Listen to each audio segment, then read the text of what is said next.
Our next presenter, Silvia Tonui from Kenya. Life's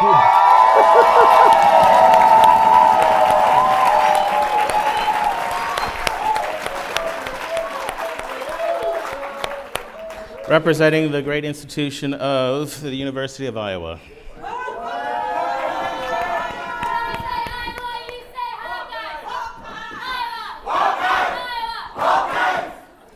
Okay, so how many know what this image is? Oh, okay. And I saw a meme that said, if you can identify this image, you should be married by now with 3 kids. So I hope a lot of us are celebrating our 10th year anniversary. Yeah. So I am Silvia Tonui, and I am from the hub of innovation, Africa's Silicon Savannah, the one and only Nairobi, Kenya. And I am here, I'm only a voice piece today, but I am here representing really amazing fellow Hawkeyes from the University of Iowa.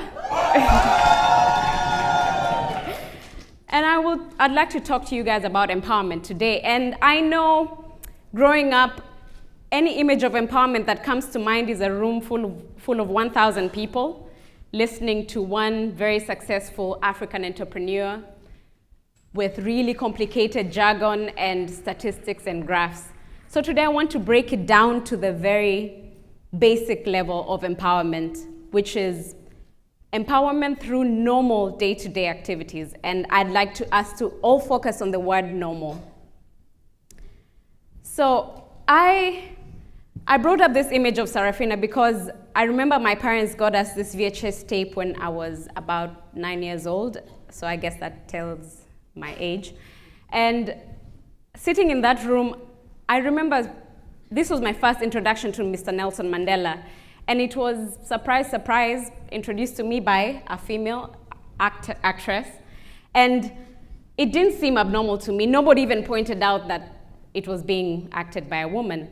And I realized as I grew older that actually this was privilege, that I grew up in an environment where my education or the fact that my mother was a career woman made it normal for me to dream bigger than I could.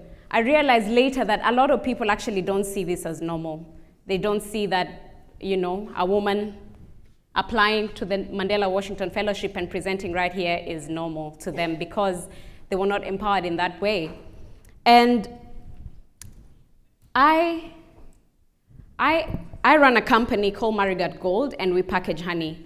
And I remember when I started doing research on honey, if you Google African women producing honey, this image will come up. And I realized that it's mostly because a lot of the time, international companies have their own agenda, international media houses, so they come to Africa and they take such images. So when you Google, this is what you'll find. And I know Kenyans on Twitter are such social media activists. Every time they see such images, then they do a hashtag called Someone Tells CNN and make a lot of noise and complain that why do we have such images of Africa? And I realize it's because we're not telling our own stories. So how do we expect CNN to portray us in how we want to portray ourselves? So I decided, how can I make a change? How can I make it normal that we have better images of Africa? So we created Marigat Gold. And I know sometimes that it seems very impossible, or it seems like such a big task to change the image of Africa, but I asked myself, what can I do in my own little way so that next time somebody Googles African women producing honey, we have images like this instead of, less appealing images. And I've been extremely lucky to be on the Mandela Washington Fellowship, and I've met really amazing people who decided that it's not normal that international media is telling our stories. So I'd like to talk about Noshin Hosenali from Mauritius.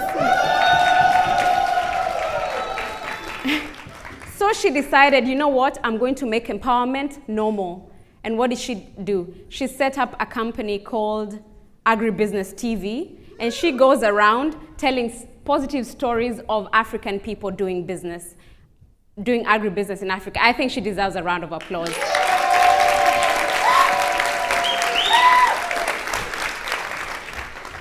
And I had someone once say that Africa is blessed with problems, and that was such a sad statement. And I realized it's because we normalize it. It's really fundamental for us to tell positive stories until it becomes the norm more than the exception. If we all tell positive stories about our achievements, then it becomes normal. And even when we start saying, oh, you know, the West says that Africa is one country, or the West is saying these negative things, it's because of what we do. So I would like to ask, for me, empowerment, let's do it. Let's all stand up. And I would like us to make a pledge today. There's 1,000 really brilliant people here, and if we each empower 10 people, that's 10,000 people. And empowered people empower others. So with a spirit of very uncomplicated, normal empowerment, I will ask us to do one very simple statement that I was taught by one philanthropist in Iowa. So I'm going to say, if I can do it, you can do it. So let's do it.